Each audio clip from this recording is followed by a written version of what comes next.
Osmanlı'nın ilk doğan şehzadesi. Çocukluğunu Söğüt ve Doman için çadırlarında geçirdi. Babası Osman Gazi'nin mirasını devralarak küçük bir beyliği bir devlete dönüştüren kişi oldu. O, Orhan Gazi.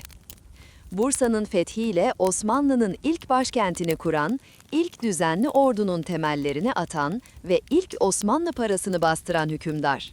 Onun döneminde Osmanlı artık yalnızca bir uç beyliği değil, kurumlarıyla, medreseleriyle, çarşılarıyla büyüyen bir devlet haline geldi. Bu bölümde Orhan Gazi'nin çocukluğundan son günlerine kadar hayatını, savaşlarını, diplomatik adımlarını ve Osmanlı tarihine bıraktığı kalıcı mirası en ince ayrıntılarıyla ele alıyoruz. Hazırsanız Osmanlı'nın ikinci padişahının izinde tarih yolculuğuna başlayalım. Orhan, 1281 yılında Söğüt'te dünyaya geldi. Babası Osman Gazi, annesi Malhun Hatun'dur. Osmanlı'nın ilk doğan şehzadesi olarak küçük yaşlardan itibaren hem obanın lideri olacak hem de savaş meydanlarına çıkacak bir beyin gölgesinde büyüdü. Çocukluğu Türkmen oba hayatının zorlukları içinde geçti. Yazları Domaniç yaylalarında, kışları Söğüt'te. At binmeyi, kılıç kullanmayı, ava çıkmayı küçük yaşta öğrendi. Fakat Orhan, babası Osman'dan farklı bir karakter taşıyordu. Osman, cesareti ve öfkesiyle öne çıkarken, Orhan daha sakin, ölçülü ve düzenseven bir mizaca sahipti. Bu özellikler, ileride kurumsallaşan bir devletin başında olmasına zemin hazırladı. Orhan'ın çocukluk ve gençlik yıllarında en büyük etkilerden biri Ahi Teşkilatı oldu. Ahiler yalnızca esnaf birliği değil, aynı zamanda adaletin, dayanışmanın ve ahlakın temsilcileriydi. Orhan, bu teşkilatın disiplinini ve düzenini yakından tanıdı. İleride devletin yönetiminde de bu anlayışın izleri görülecekti. 1324 yılına gelindiğinde Osman Gazi ağır hastalıklarla mücadele ediyordu.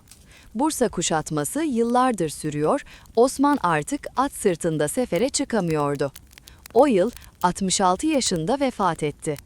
Osman'ın vasiyeti açıktı. Bursa'yı alın, orayı payitaht yapın, halkı adaletle yönetin. Osman'ın ölümünden sonra beyliğin başına Orhan geçti. Bu yalnızca bir taht devri değil, aynı zamanda yeni bir dönemin başlangıcıydı. Artık Osmanlı, küçük bir uç beyliğinden çıkarak şehirler ve kurumlarla büyüyen bir devlete dönüşecekti. Orhan'ın ilk işi, babasının yarım bıraktığı Bursa kuşatmasını sürdürmek oldu. Çünkü Bursa sadece bir şehir değil, Osmanlı'nın kaderinde dönüm noktası olacak bir merkezdi. Orhan, 1281 yılında dünyaya geldiğinde Osmanlı adı henüz ortada yoktu. Babası Osman, küçük bir uç beyiydi. Fakat Söğüt ve Domaniç yaylalarında büyüyen her çocuk gibi Orhan'ın hayatında da çetin kışlar, dar çadırlar, sürülerin peşinde geçen günler ve oba hayatının zorlukları vardı. Çocuk yaşta koyun gütmeyi, atların bakımına yardım etmeyi öğrenerek büyüdü. Daha 7-8 yaşındayken gelecekte liderlik edecek bir beyin sabrı ve çalışkanlığını göstermeye başlamıştı. 10 yaşına geldiğinde Alp ağabeylerinin gözetiminde ilk silah eğitimlerini aldı. Önce ahşap kılıçlarla talim yaptı, yere düştü, dizleri kanadı. Her seferinde yeniden ayağa kalktı ve daha sağlam durmayı öğrendi. Ardından ok atmayı, mızrak fırlatmayı öğrendi. Zamanla çeliğin gerçek ağırlığını kavradı. Bu talimlerde gösterdiği sabır ve azim, çevresindeki savaşçıların dikkatini çekti. Orhan yalnızca kılıçla büyümedi. Söğüt'teki ahi dükkanları onun ikinci mektebiydi. Ahiler, ticaretin yanı sıra dürüstlüğün, adaletin ve kanaatin temsilcileriydi. Genç Orhan onların sohbetlerinde bulundu, ölçünün doğru tutulmasının adaletin ilk şartı olduğunu öğrendi. Ahilerden duyduğu, terazisi doğru olanın sözü de doğru olur öğüdünü hayatı boyunca zihninden çıkarmadı. İleride devlet yönetiminde adaleti öne çıkarmasının temeli burada atıldı. Gençlik yıllarında babası Osman'ın yanında ilk akınlara katılmaya başladı. İlk başta sadece yedekteydi. Ok taşıdı, at tuttu. Ama kısa süre içinde Köprühisar ve Karacahisar seferlerinde bizzat kılıç sallayan bir savaşçı haline geldi. Çamura bulandı, kan gördü, korkusunu bastırdı. Alp ağabeyleri onun beyoğlu gibi davranmadığını, kendi aralarında bir kardeş gibi savaştığını gördüler. Bu ona duyulan saygıyı artırdı. Orhan'ın mizacı babasından farklıydı. Osman coşkun ve öfkeli bir liderdi, hiddetlendiğinde hemen kılıcına sarılırdı. Orhan ise daha sakin, daha ölçülüydü. Olayları önce gözler, düşünür, sonra karar verirdi.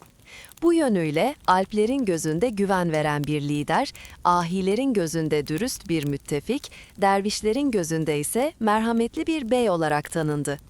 Beylik ona geçmeden çok önce halk arasında adaletli şehzade olarak anılmaya başlamıştı.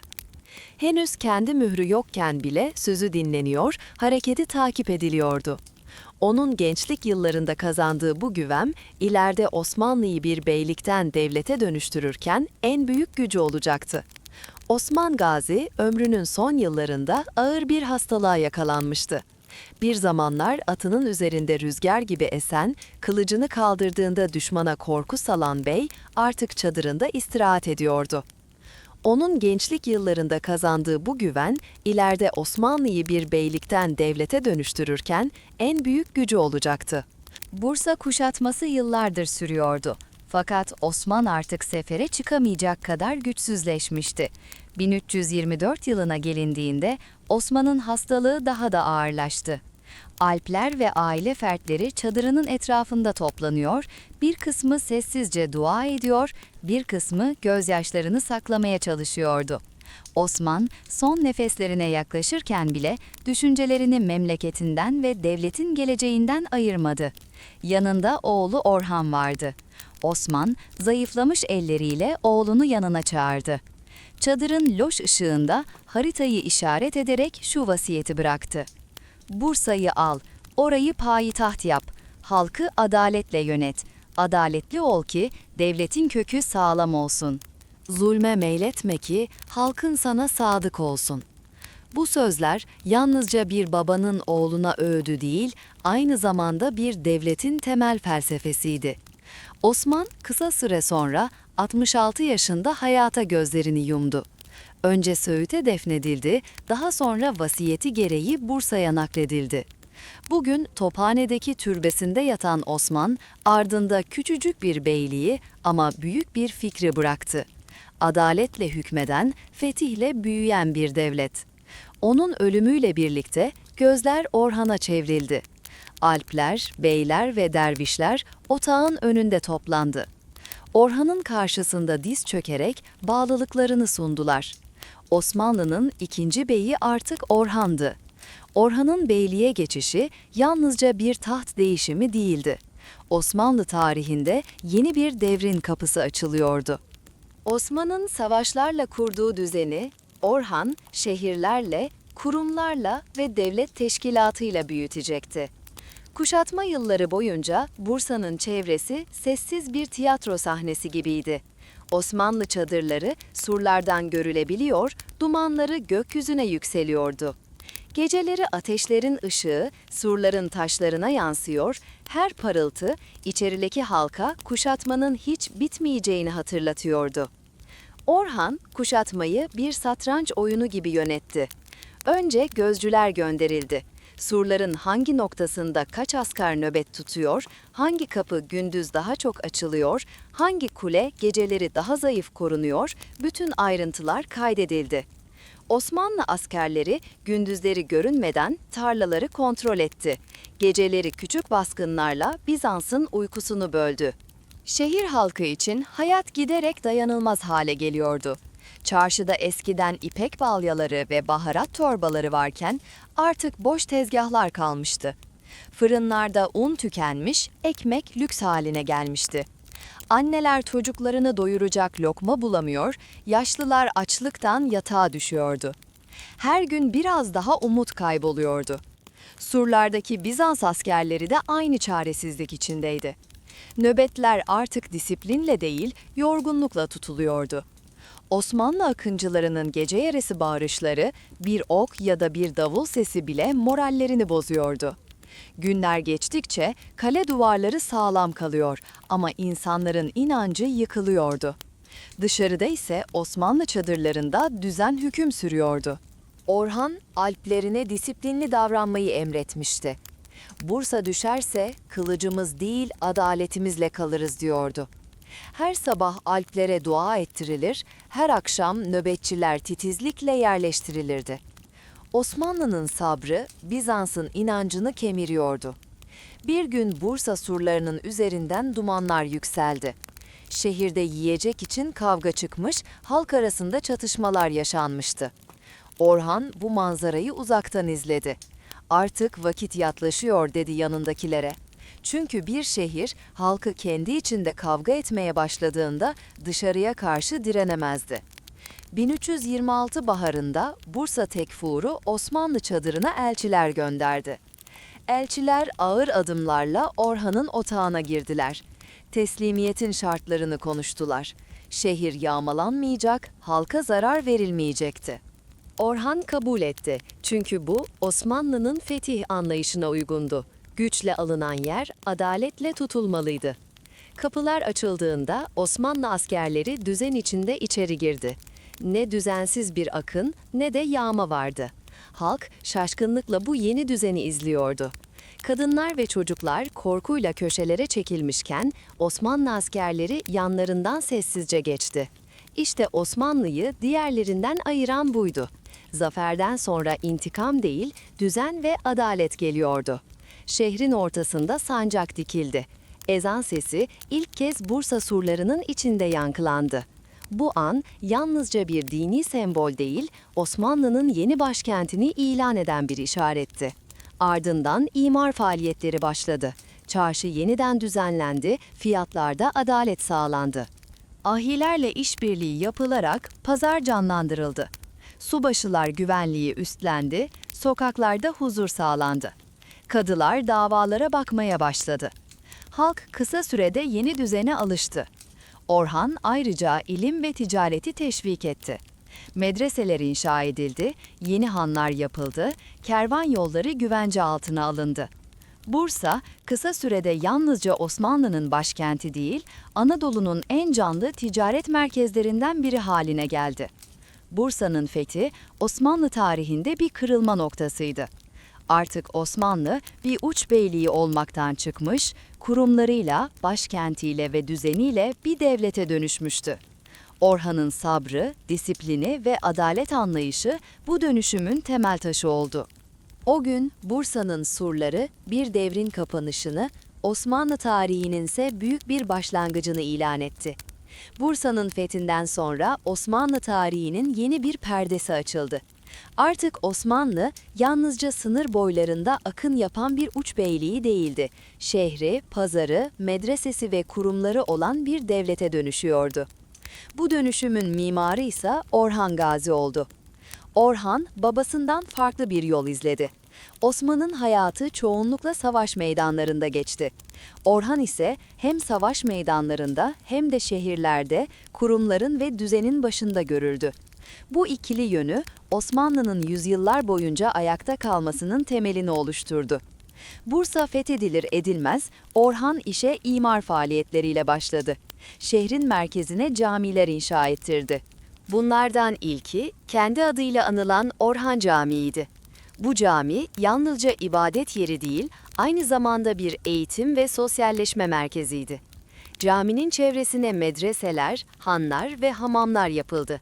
Böylece Bursa kısa sürede Anadolu'nun yeni ticaret ve ilim merkezine dönüştü. Orhan döneminde inşa edilen Beyhanı ve Bedesten, Osmanlı ticaret hayatının temellerini attı. İpek yolunun kalbinde bulunan Bursa, artık yalnızca Bizans'a değil, bütün Anadolu'ya hizmet veren bir ticaret merkezi haline geldi. Kervanlar güvenle şehre giriyor, tüccarlar mallarını korkusuzca satabiliyordu. Çünkü Osmanlı, güvenliği sağlamak için subaşılar tayin etmiş, esnaf düzenini ise ahilerle işbirliği içinde yeniden kurmuştu. Orhan'ın en büyük yeniliklerinden biri de ilk Osmanlı parasını bastırması oldu. Akçe adı verilen bu gümüş para, devletin bağımsızlığının en açık göstergesiydi. Artık Osmanlı, yalnızca Bizans'ın gölgesinde yaşayan bir uç beyliği değil, kendi parasını basan bir siyasi güçtü. Akçe, asırlar boyunca Osmanlı ekonomisinin bel kemiği oldu. Orhan ayrıca devletin idari yapısını güçlendirdi. Babasının döneminde daha çok sözlü anlaşmalar ve geleneklerle yürüyen işler, Orhan döneminde yazılı ve düzenli hale geldi. Kadılar tayin edildi, adalet dağıtılı sistemli hale getirildi. Her yeni fethedilen yere hem bir subaşı hem de bir kadı gönderiliyordu. Böylece fetihle alınan topraklar yalnızca kılıçla değil, hukukla da Osmanlı'ya bağlanıyordu. Orhan'ın askeri alandaki en büyük reformu ise yaya ve müsellem teşkilatını kurmasıydı. Bu Osmanlı'nın ilk düzenli ordusuydu. Artık yalnızca Alplerin cesaretiyle değil, düzenli maaş alan askerlerle de savaşılacaktı. Yaya askerler yaya olarak, müsellemler ise atlı olarak görev yapıyorlardı. Bu düzenli birlikler sayesinde Osmanlı ordusu Bizans'a karşı daha güçlü ve disiplinli hale geldi. Orhan yalnızca savaşçı bir bey değil, aynı zamanda barışçıl ve diplomatik bir liderdi. Bizans'ın iç karışıklıklarından faydalandı, kimi zaman tekfurlarla ittifak kurdu, kimi zaman da evlilik yoluyla bağlarını güçlendirdi. Bizans imparatorunun kızı Theodora ile evlenmesi, Osmanlı tarihindeki ilk önemli siyasi evliliklerden biridir. Bu evlilik, Osmanlı'nın yalnızca kılıçla değil, diplomasiyle de ilerlediğinin kanıtı oldu. Orhan'ın en dikkat çeken yönlerinden biri de dervişlere de alimlere verdiği destekti. Onların dualarını ve öğütlerini devletin temel taşı olarak görüyordu. Bursa'da kurulan ilk medreselerden biri Davudu Kayseri gibi büyük alimlere ev sahipliği yaptı. Bu, Osmanlı'nın ilerleyen yüzyıllarda ilimle ve tasavvufla iç içe büyümesinin başlangıcıydı. Orhan, hayatı boyunca fetihlere de devam etti. Bursa'dan sonra İznik ve İzmit üzerine yürüdü. 1331'de İznik fethedildi. Bu şehir yalnızca stratejik konumuyla değil, aynı zamanda Bizans'ın dini merkezi olmasıyla da önemliydi. İznik'teki büyük kilise camiye çevrildi, şehre bir medrese kuruldu. Bu medrese, Osmanlı'nın ilim hayatında bir dönüm noktası oldu. 1345'te Osmanlı, Bizans İç Savaşı'na müdahale etti ve ilk kez Rumeli'ye asker gönderdi. Bu, Osmanlı'nın kıta değiştirdiği ilk adımdı. Henüz büyük fetihler başlamamıştı ama Orhan'ın bu hamlesi, gelecekte İstanbul'un fethine giden yolun taşlarını döşedi. Orhan'ın dönemi, Osmanlı'nın kurumsallaşma çağıydı. Onun sayesinde Osmanlı bir aşiretten devlete dönüştü. Parası, ordusu, başkenti, ticareti ve hukuku olan bir devlet artık tarihin sahnesindeydi. Orhan Gazi yaklaşık 35 yıl boyunca beyliği yönetti. Hayatının büyük kısmı savaş meydanlarında değil, şehirlerde, kurumların başında geçti. Bu yüzden Osmanlı tarihçilerinin çoğu onun dönemini devletin gerçek doğuşu olarak kabul eder. 1362'de vefat ettiğinde ardında yalnızca topraklar değil, düzen ve kurumlarla güçlenmiş bir devlet bıraktı. 1362 yılına gelindiğinde Osmanlı artık küçük bir uç beyliği olmaktan çıkmış, Bursa'yı başkent yapmış, İznik ve İzmit'i ele geçirmiş, Rumeli'ye ilk adımını atmış, kendi parasını basmış ve düzenli ordusunu kurmuş bir devlete dönüşmüştü. Bu büyük dönüşümün mimarı olan Orhan Gazi ise artık ömrünün sonuna yaklaşmıştı. Yaşlılık ve hastalıklar onu zayıflatmıştı. Fakat Osmanlı tarihçileri onun son günlerinde bile devlet işlerinden elini çekmediğini, kadılara ve beylerine nasihatler verdiğini yazarlar. Orhan'ın en büyük arzusu bıraktığı mirasın adaletle korunmasıydı. 1362'de vefat ettiğinde yaklaşık 35 yıl boyunca Osmanlı'yı yönetmiş, hem fetihler hem de kurumlarla devleti güçlendirmiş bir lider olarak tarihe geçti. Cenazesi babası Osman Gazi'nin yanına Bursa Tophane'deki türbesine defnedildi. Onun ölümüyle Osmanlı yeni bir döneme girdi. Yerine oğlu Murat geçti. Tarih sahnesinde artık 1. Murat yani Hüdavendigar'ın devri başlayacaktı. Orhan, ardında yalnızca topraklar değil, parası, düzenli ordusu, başkenti, çarşısı ve medreseleri olan bir devlet bıraktı. Bu yüzden Osmanlı tarihçilerinin çoğu, Osmanlı'nın gerçek anlamda devletleşmesinin onun döneminde gerçekleştiğini kabul eder. Orhan Gazi'nin adı hem kılıcı hem de adaletiyle Osmanlı tarihine kazındı. Onun hayatı, bir beylikten devlete geçişin sembolü olarak asırlardır anlatılmaya devam ediyor.